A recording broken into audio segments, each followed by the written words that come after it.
ડભોઈમાં સ્થાનિક સ્વરાજ્યની ચૂંટણીના પરિણામો જાહેર થતાં રાજકીય ચિત્રમાં મોટો ફેરફાર જોવા મળ્યો છે।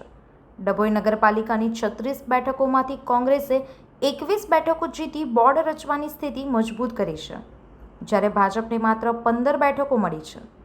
તો બીજી તરફ તાલુકા પંચાયતમાં ભાજપનો દબદબો યથાવત રહ્યો છે, જ્યાં 20માંથી 17 બેઠકો ભાજપે જીતેલી છે અને કોંગ્રેસને માત્ર 3 બેઠકો મળી છે।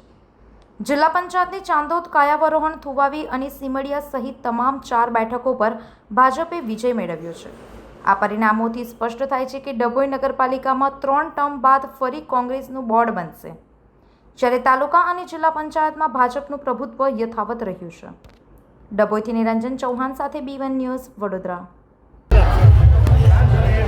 ડભોઈ નગરપાલિકામાં ભારતીય જનતા પક્ષને 36માંથી 15 બેઠકો મળી છે, કોંગ્રેસને 21 મળી છે। 70% જેટલી વસ્તી લઘુમતી સમાજની ડભોઈ નગરમાં છે। ભારતીય જનતા પક્ષે લઘુમતી સમાજ પર વિશ્વાસ રાખીને 8 જેટલી બેઠકો આપી હતી, પણ લઘુમતી સમાજમાંથી અમારે એક જ ઉમેદવાર જીત મેળવી શક્યા છે, જ્યારે લઘુમતી સમાજનો જોગ કોંગ્રેસ તરફ રહ્યો છે એવું સ્પષ્ટ દેખાઈ રહ્યું છે।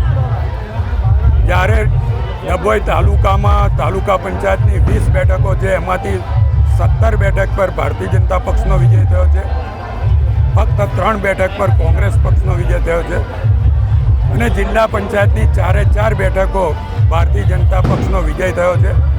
ત્યારે ડભોઈ તાલુકાના તમામ મતદારોનો દિલથી આભાર।